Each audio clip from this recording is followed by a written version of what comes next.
उमापति महादेव की पवन सुत हनुमान की आदि शक्ति जगतारणे मात की श्री सत्य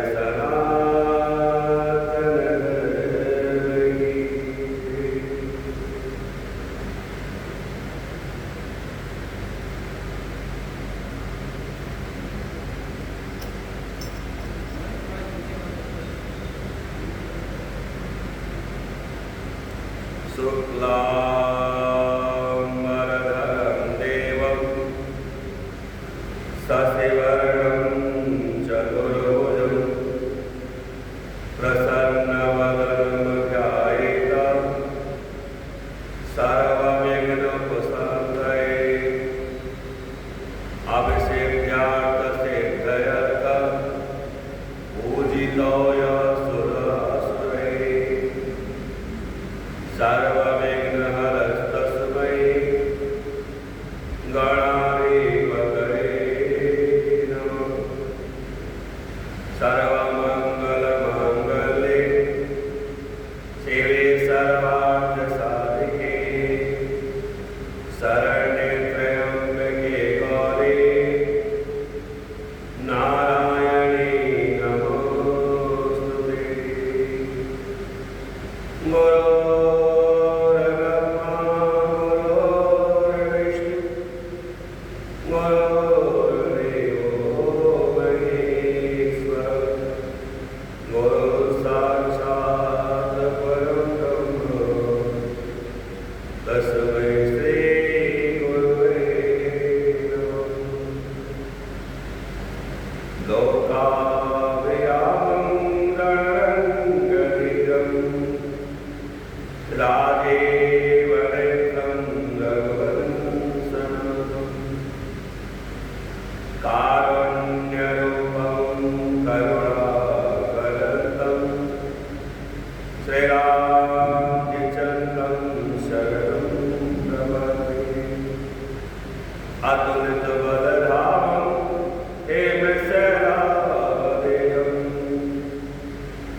Para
प्रकार से विवाह होना चाहिए।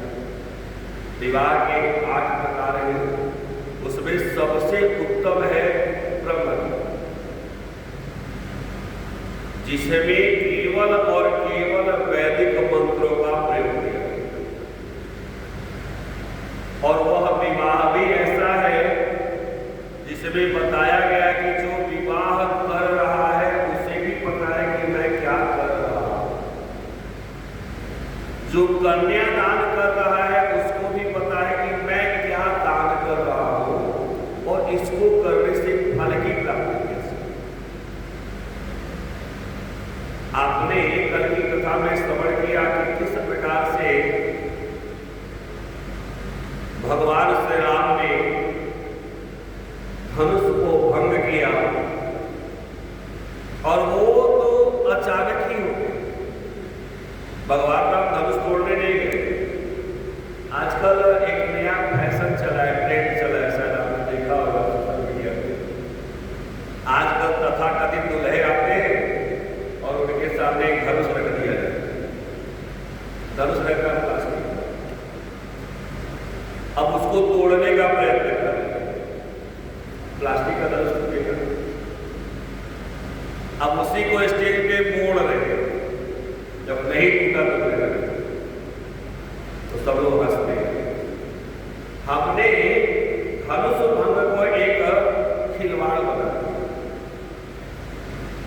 यही सब कुछ ऐसी चीजें हैं जो सनातन धर्म में नहीं होनी चाहिए। कई सारी बातें जैसे बहुत ज्यादा प्रसिद्ध कथावाचक हो जाते हैं, कहना नहीं चाहिए, तो क्या करते हैं कि कहीं पे राधा जी को बना देंगे, कहीं पे कृष्ण जी को बना देंगे और दोनों को डांस करा, कहीं पे सुदामा जी को बना देंगे और सुदामा जी को बना करके उनके गले में गमछा दे देंगे, और पब्लिक जितनी बैठी है उन सबसे मनवाना शुरू कर देंगे। ये सब क्या है? शिव पुराण की कथा की कोई जानकारी नहीं, लेकिन शिवरात्रि के समय में जब भी कथा होगी तो एक को भगवान शिव बना देंगे और दूसरे को माता पार्वती बना देंगे, और दोनों को सबके बीच में नचा। मुझे तो कभी कभी आश्चर्य होता है, धरती फट क्यों नहीं जाती और सब सभा क्यों? ये क्या है? इसे सनातन धर्म चाहिए। हमने पूरे के पूरे कथा, अरे जिनके निमित्त हम कथा कर रहे हैं, जो हमारे आराध्य देव है, कम से कम हमें उनकी मर्यादा समझनी चाहिए। हम वो समझ नहीं पाते। अच्छा, अगर वो नहीं करवाई ना तो लोग बोलेगा नहीं महाराज कथा में आनंद नहीं, क्यों नहीं आया? क्योंकि वो राधा कृष्ण के नाचने वाले हैं। मतलब जिनकी पूजा करवा रहे हैं, जिनकी पूजा कर रहे हैं, जिनका नाम लेके हम जी रहे हैं, चल रहे हैं, और उन्हीं को उन्हीं का रूप बना करके उन्हीं के सामने चला रहे हैं। याद रखिए, जीव तो सामान्य ही सभी लोग हैं, परंतु जब राधा कृष्ण जी का रूप धारण कर लेता है कोई, तो चाहे थोड़ी देर के लिए ही सही वो राधा कृष्ण स्वरूप जरूर।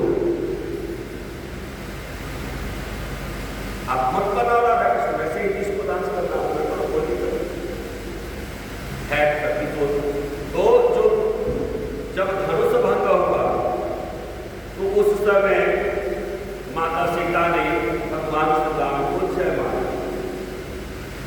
और जयमाल डालने के बाद प्रणाम करने के लिए सखियों ने कहा, मन में एक हिचकिचाहट है, एक डर है कि अगर भस्म से नारी हो सकती है तो नारी से भस्म भी हो सकता है, पत्थर से अगर स्त्री बन सकती है चरणों के प्रभाव से, तो अगर कहीं गलती से मैंने प्रणाम किया तो कहीं ऐसा ना मैं भी पत्थर बन जाऊं।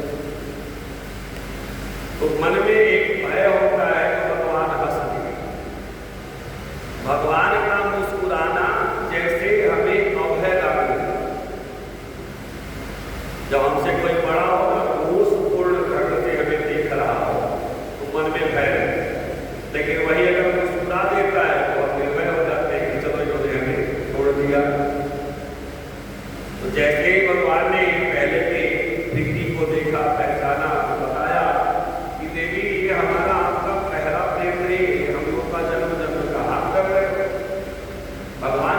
पुराना मानव बहुत कुछ कह रहा है और अंत में सीता जी ने भगवान को प्रणाम।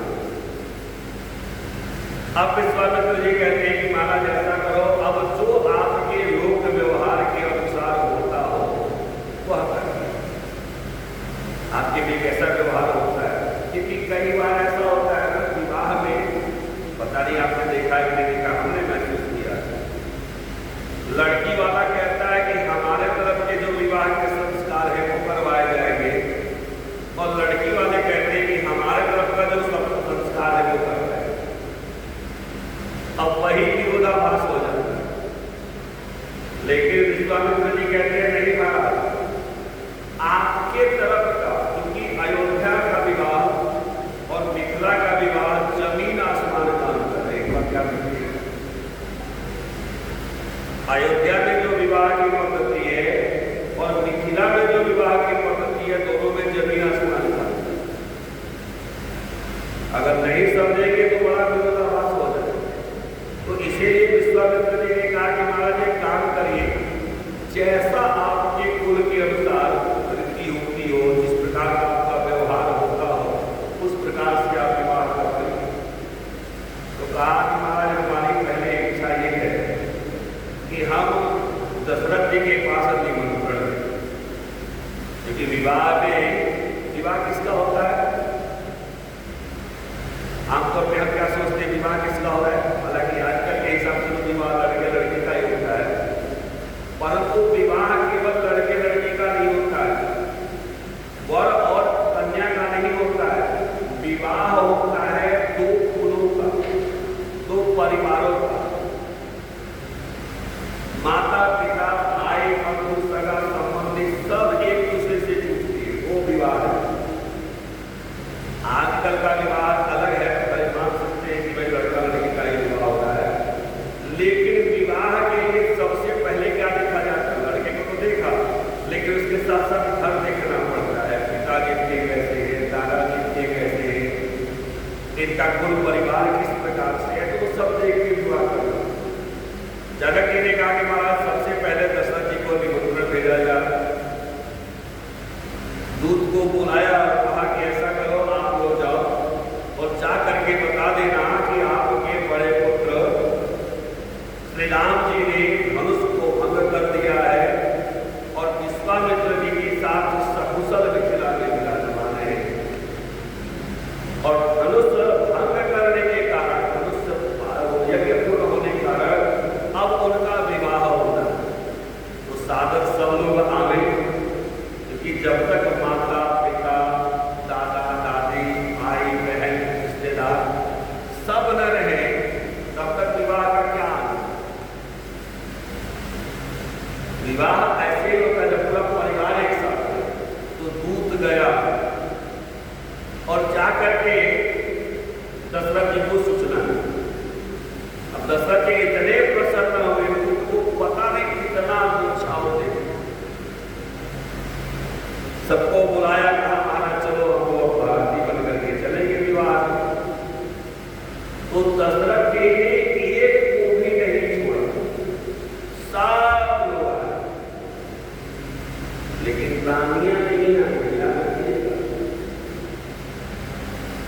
भगवान श्री राम की बहन नहीं आई है। जैसे आजकल अगर लेडीज मिल जाए बारात में तो बाराती पूरा नहीं बनता। क्यों? डांस कौन करेगा?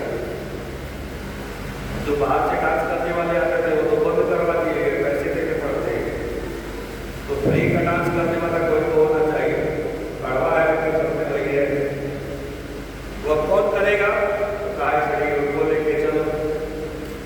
पहले आप सबको शायद याद होगा कि घर की स्त्रियां भोजन बनाते थे और पूरा विवाह निपट जाता, और बाहर से लोग नाचने के लिए बुलाए। आज की स्थिति यह है कि खाना बनाने वाले बाहर से बुलाए और नाचने वाले, अब उनको बाहर का जो है अपने हाथ भोजन बनाने का किसी को समय नहीं मिलता। अगर कहीं गलती से विवाह में गुरुदेव आ गए या कोई ब्राह्मण को ऐसा अपने साथ में निमंत्रण दे दिया तो समझिए उनकी दुर्गति ही है।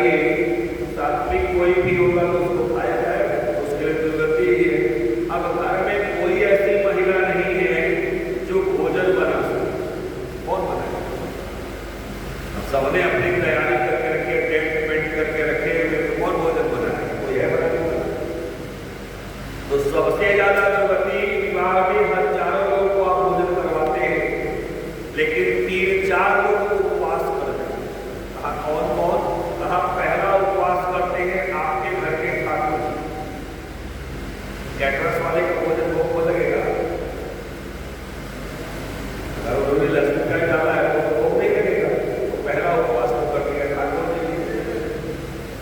दूसरा उपवास करते हैं अगर आपने घर में गाय वगैरह पाला हुआ है तो बोलता सब चले गए निमंत्रण में तो गाय को कौन खिलाएगा,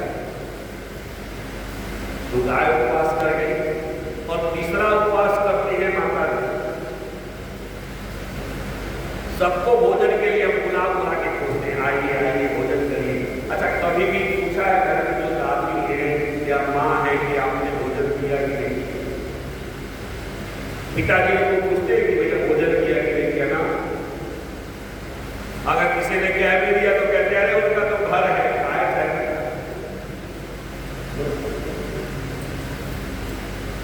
तो जिसका घर है, जो घर का स्वामी है, वो उपवास करता है। तो पहले ठाकुर जी उपवास किए, फिर आपने जिस गाय को पाला है वो उपवास कर रही है। तीसरा आपके घर के माता पिता बड़े बुजुर्गों को कोई नहीं पूछता, वो उपवास करता है। जो तीन तो पक्का हो गए। और चौथा उपवास वो कर रहा है जो घर का सर्वे सर्वा मालिक, जो सब देख रहा है। अब सबको खिलाने के चक्कर में ये खाए वो खाए वो खाए, अब वो बेचारे ने खाया कि नहीं। विशेष करके लड़की के पिता, अगर लड़की के पिता जो उनकी बेटिया का विवाह है तो उनको होश रहता है कि मैंने पानी पिया कि नहीं खाया कि नहीं। और ऊपर से अगर उनको कन्यादान करना है तो दिन भर ऐसे उपवास करना पड़ता है। पहले के लोग तो निराहार रहते, निर्जल, पानी भी नहीं। और कन्यादान कब हो रहा है?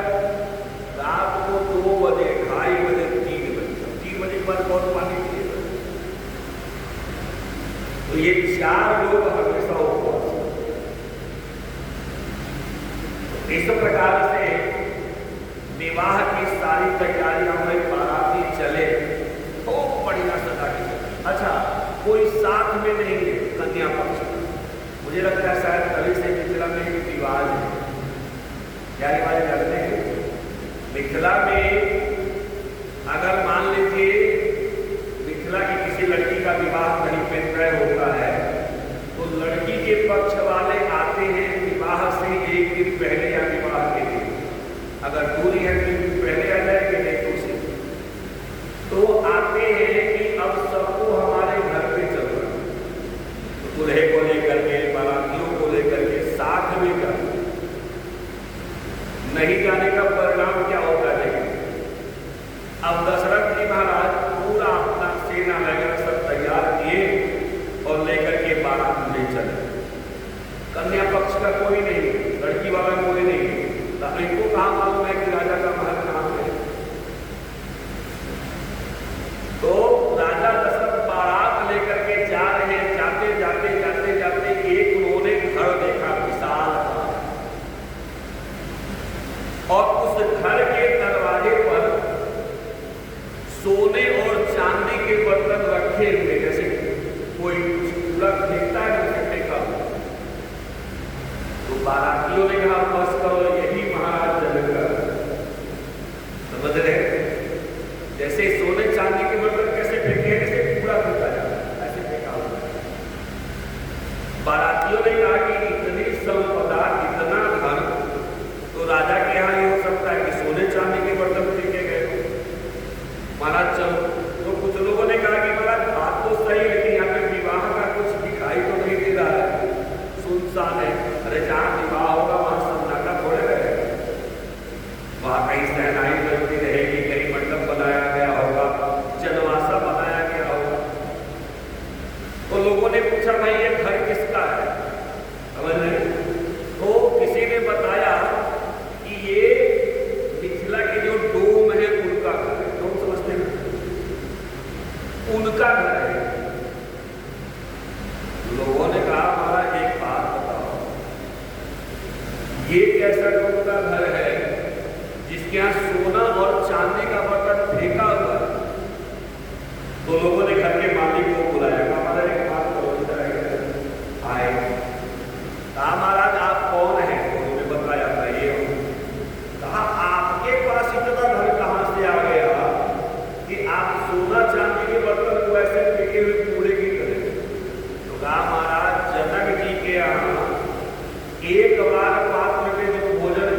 जिनके राज्य के जो धूम जी है उनका ये हाल है कि उनके यहाँ सोने चांदी के बर्तन ढेर की तरह पड़े हुए, वो राजा कैसे हो? ये मिथिला की संपदा बड़े प्रेम से सब लोग पहुंचे। महाराज दशरथ अपने 8 मंत्री, 8 पुरोहित वशिष्ठ जी आदि के साथ पहुंचते हैं और बड़े प्रेम से महाराज जनक ने उनकी आगमन, इतना प्रेम से मिले हैं दोनों लोग कि जैसे लग रहा है पता नहीं पूर्व जन्म के कौन से बिछड़े हुए संबंधी हैं, आज जाके जनक जी ने कहा मेरे बड़े भाग्य है कि आप हमारे दरवाजे पर आ गए, मेरा जन्म शुद्ध हो गया, मेरा दरवाजा पवित्र हो गया, परम पवित्र हो गया। दशरथ जी कहते ना, मेरा सबसे अच्छा भाग्य कि आपने मुझे बुलाया। हम तो हमेशा नीचे थे और नीचे ही रहे, हम तो आपके अधीन हैं। जनक जी ने कहा ऐसा, अरे हम तो बेटी वाले हैं और बेटी वाला जो होता है वो हमेशा बेटे वाले के अधीन ही होता है। नाम आगा ये मत सोचिए। जनक जी की शब्द है, जनक जी कहते हैं कि आप हो दाता और हम हैं प्रतिगृहिता। आप हो दान देने वाले और हम हैं दान लेने वाले। तो बताइए देने वाले का हाथ ऊंचा होता है कि लेने वाले का हाथ ऊंचा होता है? आपके अधीन आज हम हैं। आपकी कितनी बड़ी हिम्मत है कि आप अपने कलेजे को काट करके, त्रिकोण होती है अपने हृदय का टुकड़ा, और उसको काट करके आप हमें दे रहे हो। आपका हृदय कितना विशाल है।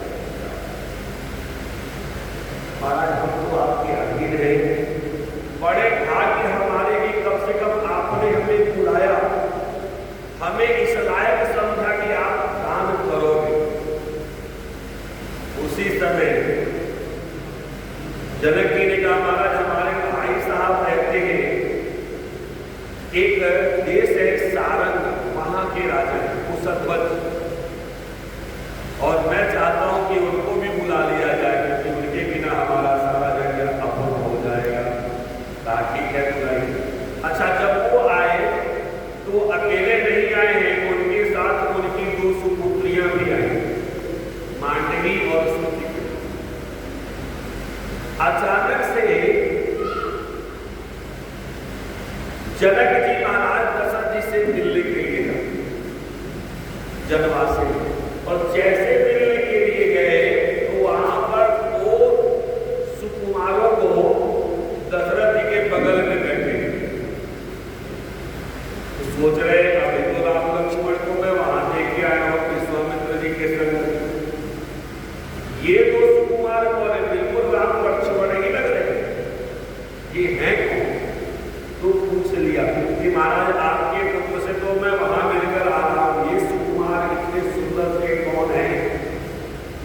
तो वशिष्ठ जी ने कहा ऐसा है, ये है भरत और ये है शत्रुघ्न। ये दोनों ठीक वैसे ही रहते हैं एक साथ जैसे राम और लक्ष्मण रहते हैं। जनक जी ने देखा, मन प्रसन्न हो गए विश्वामित्र जी को बुलाया, और विश्वामित्र जी से पहले कुछ कहा होगा तो विश्वामित्र जी कहते हैं महाराज अब हमारी एक और इच्छा हो गई, अगर आपके ये गुरु जी महर्षि वशिष्ठ आदेश करें तो जैसे राम और लक्ष्मण का विवाह हो रहा है वैसे हमारी इच्छा है कि ये भरत और शत्रुघ्न जी का भी विवाह एक साथ हो जाए। जिस प्रकार से राम जी का विवाह सीता जी के साथ होगा उसी प्रकार से लक्ष्मण जी के लिए हमने देवी गुरुदेवा को चुना। जनक जी ने इशारा किया महाराज तो और है मेरे भाई की विज्ञप्ति में भी कहा इसी प्रकार से हम चाहते हैं कि भरत जी का विवाह देवी मांडवी के साथ हो जाए और सबसे छोटी पुत्री सुति कीर्ति का विवाह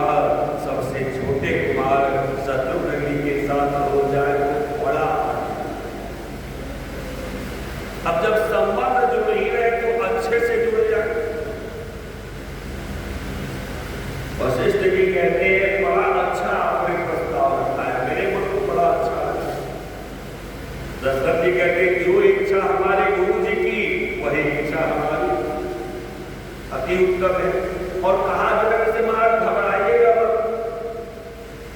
ये मत सोचिएगा कि एक ही मंडप में 4-4 बिटिया का विवाह कैसे करूं। अरे एक बेटी के विवाह में इतनी परेशानी होती है, एक ही मंडप में अगर 4-4 बिटिया का विवाह करना है, 4-4 दूल्हे की व्यवस्था करनी है, तो घबराहट किसी को भी हो जाएगी। लेकिन कहानी आपको बिल्कुल चिंता नहीं करना है। समझिए आज से दशरथ जनक है और जनक दशरथ, दोनों एक दूसरे से जुड़े हुए, कोई अलग नहीं है। इस प्रकार से विवाह की रीति बनाई गई, बड़े सुंदर ढंग से अग्नि के समक्ष चारों दूल्हे और दुल्हन को बैठाया गया और वहां ब्रह्म विधि से विवाह होता है। महाराज समक्षम अग्नि संस्थाप्य राघवाभिमुखे तदा वचन को राधा कौशल्यानंद वर्धन। इस विवाह में सबसे अच्छी बात यह है कि स्त्रियां चुप नहीं। आजकल के विवाह में स्त्रियों को अगर कह दिया जाए मुझे गीत गाइए तो बड़ा खुश होंगे, तो मोबाइल निकाल के और लगा। विवाह के गीत भी स्त्रियों को याद नहीं रहते, लेकिन उस विवाह में सारी की सारी स्त्रियां भगवान श्री राम जी का और देवी सीता के सुमंगलाचार के लिए गीत गा रही हैं। और वशिष्ठ, वामदेव, सतानंद, ये सारे के सारे कश्यप, कात्यायन सब बैठ करके वेद मंत्र पढ़वा रहे हैं। शब्द पे ध्यान दीजिएगा। आजकल पंडित जी क्या कहते हैं, विवाह करने जाएंगे तो उदय मंत्र पढ़ रहे, आप खाली बैठे थे, आपसे कह दिए कान करो, फूल लो, बिलपत्र लो, दुर्वा लो और लेके बैठे। अब आप बैठे हुए, पंडित जी पूरा अपना गणपति का पढ़ दिए, अथर्वशीर से पढ़ दिए, सब पढ़ दिए, आपको पता ही नहीं चला क्या होगा। पता चलता है क्योंकि पंडित जी विवाह करते हैं, करवाते भी नहीं और आनंद देते। अब सबसे बड़ा चीज आता है कन्यादान। आप इतने सारे लोग बैठे हैं, लगभग मुझे अंदाजा है अधिकतर लोगों की कहीं कहीं लड़कियों का शादी विवाह होगा। विवाह में बताइए कितने लोगों ने कन्यादान के मंत्र पढ़े? पढ़े? कभी कहा है कि पंडित जी थोड़ा धीरे पढ़िए, हमको भी साथ साथ पढ़ना है। पढ़ने की बात करते हैं, पढ़ना नहीं है मंत्र। स्वयं बैठे हुए हैं, पंडित जी ने दे दिया दुर्वा अक्षर दही सब ले लो बैठो, तो पंडित जी अपने पढ़ेगा। दूल्हे को पता ही नहीं कि हमने क्या किया। लेकिन इस विवाह में महाराज जनक स्वयं कहते, कहलवाने को कह रहे, एयं सीता मम सुति, एयं सीता मम सुता, सह धर्मचरिता, प्रतीक्षा चैनम भद्रम, ते पाणिः स्वपाणिनः। महाराज ये जो है ये मेरी पुत्री सीता। कन्यादान का जब मंत्र पढ़ेंगे ना, अगर ध्यान से पढ़ेंगे तो अगर आप अर्थ समझ गए तो आपकी आंखों में आंसू आ जाएगा। आपको आश्चर्य होता होगा, कभी कभी हमको भी मौका मिल जाता है विवाह करवाने का के लिए, और जब भी कन्यादान का मंत्र पढ़ते हैं तो अपने आप कितना भी प्रयत्न करो रोकने का, अपने आप आंख में आंसू आ जाते, शब्द भर आ जाता है, शब्द नहीं। जो कन्यादान करने बैठे वो सोच रहे बताओ मेरे यहाँ खुशी हो रही, पंडित जी लोग हो रहे हैं। शायद आप सब जानते हो नहीं जानते हो, मिथिला में आज भी जब कन्यादान होता है तो लड़की अलग रो रही है, माता पिता अलग रो रहे हैं, और ब्राह्मण देवता अगर मंत्र में डूबे हुए तो उनकी आंखों में भी आंसू लगे हुए। लेकिन यहाँ पर क्या पढ़वा रहे हैं, क्या कर रहे हैं। जैसे आप कहना शुरू करो इमाम कन्या सोमम ले सूचना सोचेगा, हे देवी जितना हो सका मैंने अपने जीवन में आपका पालन पोषण किया, जो मुझसे हो सका मैंने उस हिसाब से आपको संवारने का प्रयत्न किया। सारे मंगलपूर्ण वस्तुओं से सोना चांदी जो भी मेरे पास है मैंने उससे तुम्हें संवारा। हो सकता है तुमको पालने में मेरे मुंह से कुछ निकल गया हो, कष्टकर शब्द निकल गया हो, उसके लिए क्षमा करना। जैसे मेरे घर को आगे बढ़ाया, मेरे कुल को आगे बढ़ाया, मेरे कुल का मान रखा, उसी प्रकार से अब तुम जाओ और जिस कुल में जा रहे हो उस कुल का मान। अब वह कुल ही तुम्हारा कुल है, वही माता पिता तुम्हारे मां। और भी बहुत सारी चीजें हैं जिनको कहते कहते कहते कहते आगे कहां हो जाता है पता नहीं। अपने आप लड़की को भी तो कभी लड़की नहीं हुई। जनक जी कहते हैं कि महाराज ये मेरी बिटिया है सीता, और इसे मैं आपका क्या बता रहा हूं, सहधर्मचरी। ये कौन है? ये कहा ये देवी जो है वह आपके धर्मचारण में, धर्म पूर्वक जब आप चलोगे तो आपकी सहायता करते हुए चलेगी, तब वो धर्म पत्नी। आजकल अगर किसी स्त्री को कह दीजिए कि भाई आप धर्म पत्नी हो तो पहले तो समझ ही नहीं पा रही क्या करें। आपसे पूछा जाए आप कौन, पत्नी हो, धर्म पत्नी हो, क्या? तो अभी आपने सुन लिया तो कह रहे धर्म पत्नी। धर्म पत्नी होती कौन है? पत्नी कौन होती? हमने एक बार चर्चा किया था, एक दफा नहीं याद होगा किसी को। पत्नी वह है जो अपने पति को पतन से बचावे। सबसे अच्छी पत्नी अगर संसार में कोई है तो वह है मंदोदरी। भगवान श्री राम के साथ तो सीता जी बन करके रहने का सपना सब देख सकते हैं, परंतु आपकी योग्यता कब सिद्ध होती है जब रावण के साथ रहते हुए भी मंदोदरी बनते।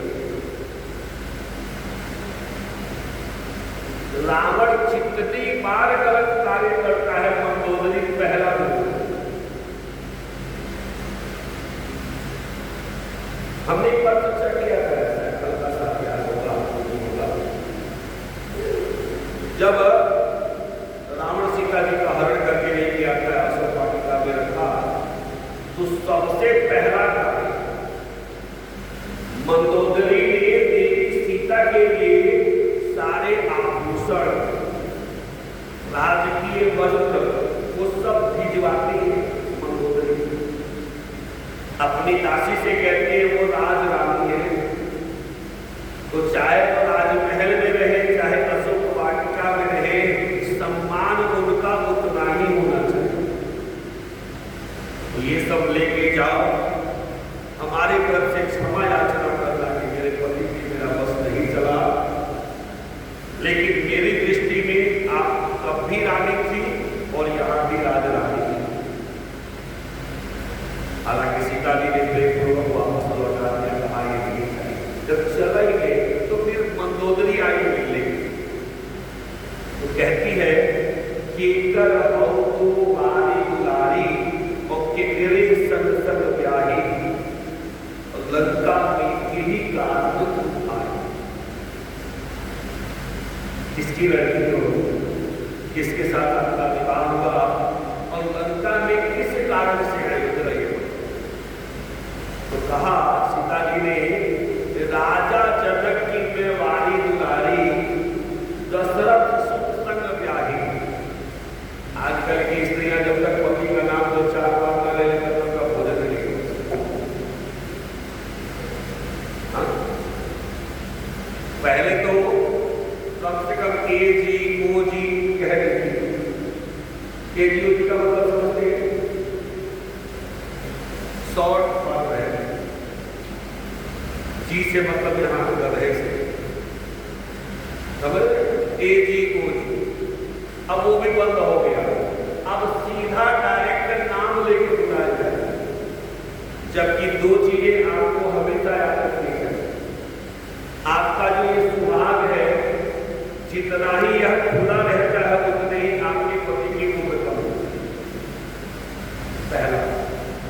दूसरा, जितनी बार आप अपने पति का नाम लेके बुलाते हो उतने महीने उनकी उम्र कम होती है।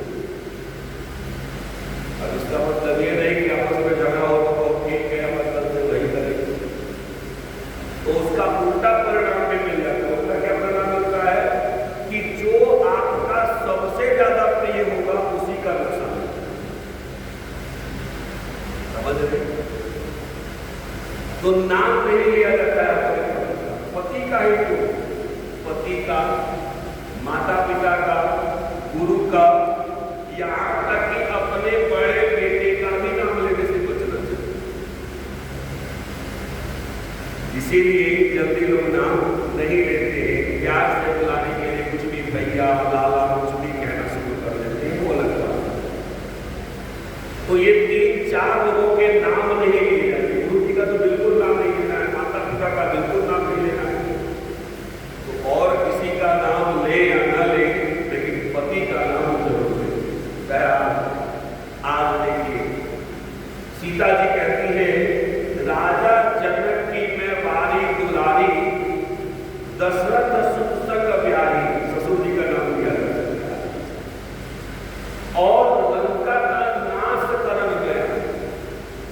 अगर मैं नहीं आती, याद रखो, एक बार पूर्व जन्म में भी आपके पति ने मुझे स्पर्श करने का प्रयत्न किया।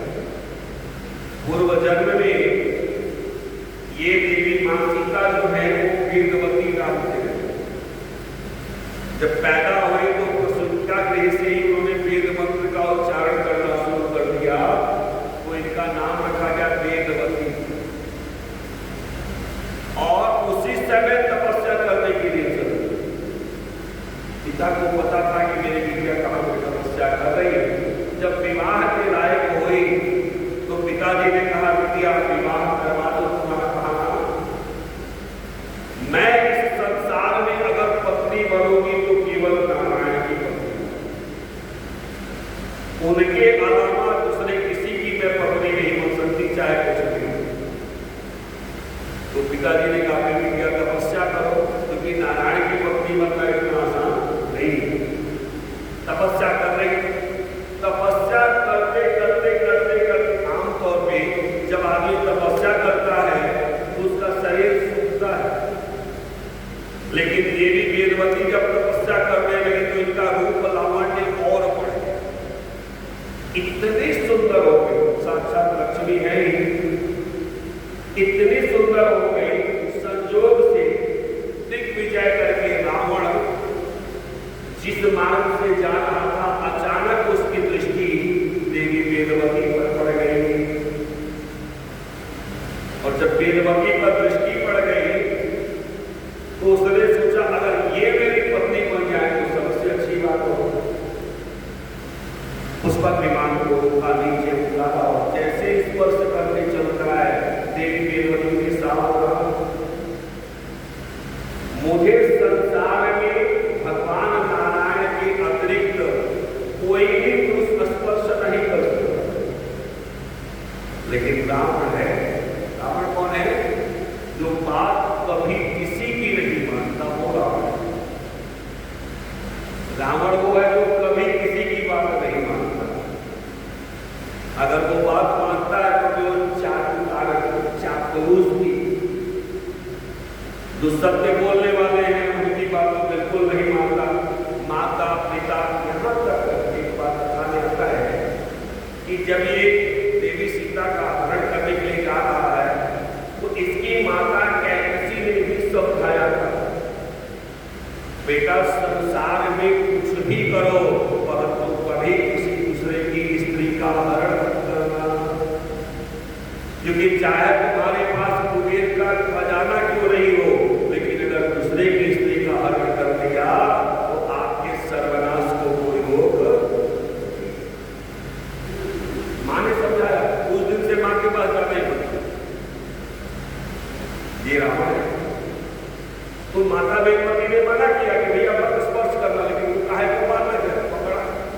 जैसे स्पर्श किया माता वेदवती ने कहा कि हे दशानन, मैंने प्रण लिया था कि नारायण के अतिरिक्त किसी को अपना शरीर स्पर्श नहीं करने, लेकिन तूने मेरे शरीर को स्पर्श किया, अब यह अपवित्र शरीर हो गया, तो अब मैं अग्नि में समा जाऊं। लेकिन याद रखो, अगली बार जब भी मैं जन्म लेकर के आऊंगी तू ही मेरा हरण करेगा और मैं ही तेरे सर्वनाश करूंगा। पूरे कुटुंबियों के साथ वही बात आज माता सीता मंदोदरी से कह रही है कि देवी, एक जन्म में मैंने क्षमा कर दिया था, लेकिन इस जन्म में मैं केवल और केवल तुम्हें और लंका की समस्त नारियों को विधवा बनाऊंगी। वही कारण है, इसीलिए मैं आई। मंदोदरी गई, बहुत सारी बातें हो। जब भी मंदोदरी को मौका मिलता रावण की भर्त्सना करती, और दिन भर में अगर 20 बार रावण मिलते तो 20 बार कहती सीता को वापस कर दो, सीता को वापस कर दो। और ये मंदोदरी की पतिव्रत धर्म का प्रभाव है कि एक बार भी रावण ने मंदोदरी को उल्टा कुछ नहीं किया। बाकी जितने लोगों ने कहा सीता जी को दे दो, उनको लात से ही मारा। विभीषण जी कहे दे दो, उनको भी जमा दिया। सुख और सारण्य बन के दूत गए, जाकर के वहां पे पकड़े गए। फिर बाद में जब आए तो जब भगवान राम के प्रभाव को जान लिया तो कहा महाराज वापस कर दो, मैं प्रेम से कहता हूँ दे दो, मैं नहीं हूँ। और जैसे कहा खींच के मार दिया, चले आए भगवान। अच्छा, रावण के लात में भी बड़ी शक्ति है। एक हाथ दिया विभीषण जी को, चले आए भगवान श्री राम के शरण। सुख सारण्य को एक पैर का प्रहार का, एक हाथ दिया, चले आए सीधे भगवान श्री राम के शरण में। तो कहीं न कहीं उद्धार उनका भी हो गया। तो इस प्रकार से पत्नी वह होती है जो पति को हमेशा पतन से बचावे, वो है मंदोदरी। और धर्म पत्नी कौन है? जो अपने पति के धार्मिक कर्मों में बिल्कुल सहायता करती है। पति अगर एक चीज दान कर रहे हैं, पति का हाथ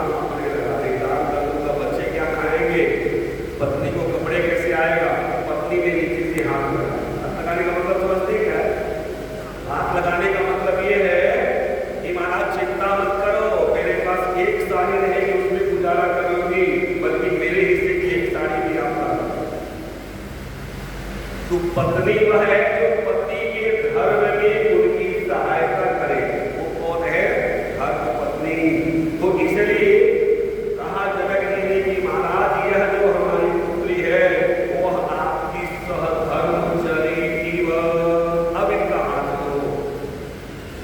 प्रतीक्षा चैन भक्ते पाणी प्रणति स्वपाणी। महाराज इनका हाथ बड़े प्रेम से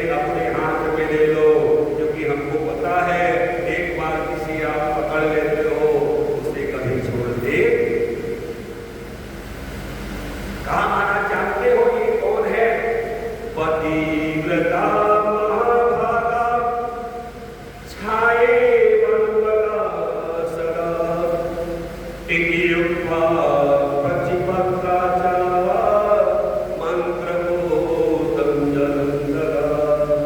महाराज ये मेरी पुत्री जो है वह पतिव्रता है और आपकी छाया है।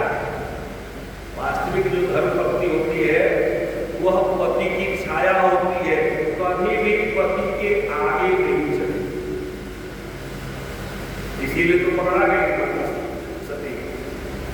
माता सती इसीलिए पकड़ा गई। माता सती गई भगवान श्री राम का परीक्षा लेने के लिए, सीता जी बन के गई और जाके खड़ा कहाँ हो गई आगे। लक्ष्मण जी ने कहा भैया ये भाभी नहीं है तो मानना है। राम जी तो सब जानते हैं, पूछा कैसे पता। कहा देखिए जो अगर आपकी पत्नी होती यानी मेरी भाभी होती तो कभी वह आपके आगे नहीं जाती। पत्नी वह है जो अपने पति के चरण चिन्हों पर चलती। हम छाया है तो प्रति छाया जो है वो पीछे पीछे चलती है, आगे पीछे दिखा चलते छाया हमेशा पीछे पीछे चले। तो कहा महाराज पत्नी वह है जो छाया की तरह चले और जो पति को धक्का मार के स्वयं आगे हो जाए, पति से बहस करने लगे, समझ लीजिए वो पत्नी नहीं मान है। तो इस प्रकार से जनक जी ने कहा कि महाराज ये आपकी छाया है, जहां जहां आप जाओगे वहां वहां आपकी छाया साथ में ही जाएगी। ये चल बैठे राम संकल्प करके फिर लक्ष्मण जी को बुलाया। लक्ष्मण आगच्छ भद्रं उर्मिला प्रतीक्षा पाणि गृहीष्व मां भूतकालस्य महाराज देरी मत करो, लक्ष्मण जी आ जाइए। यह जो उर्मिला है यह आपके लिए ही बनी हुई है और इसे आप ग्रहण करिए। इनका पाणी ग्रहण आप करिए। ग्रहण मतलब पकड़ना, पाणी मतलब ये मैं हाथ आपका क्या करें देता हूँ। उसके बाद कहा भरत जी को बुलाया जनक जी। तमेव भूत्वा जनको हरतं चाभ्यभाषत गृहाण पाणि पांडव्या पाणिना रघुनंदन। यहाँ पे भरत जी के लिए भी रघुनंदन शब्द का प्रयोग किया है। कहते हैं रघुनंदन अब यह जो हमारी पुत्री है मांडवी, इनका हाथ भी बड़े प्रेम से अपने हाथ में ले लो। और अंत में शत्रुघ्न जी से कहा शत्रुघ्न चापी धर्मात्मा आप जनकेश्वर श्रुतिकृत्या महाबाहो पाणिनिः हे शत्रुघ्न आप भी धर्मात्मा हो। क्यों? क्योंकि आप राम जी की छाया हो, तो आप भी धर्मात्मा हो। इसलिए मैं ये देवी श्रुतिकृति का हाथ आपके हाथ में लेता हूं, ग्रहण करिए। इतने लोग ये कौन है? जनक जी ने कहा सर्वे भवन्त सौम्याश्च सर्वे सुचरिता पत्नी सन्तु काकुतस्था मां भूतकालस्य परेव। महाराज के जितनी आपको दिख रही है ना कन्याएं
सुंदर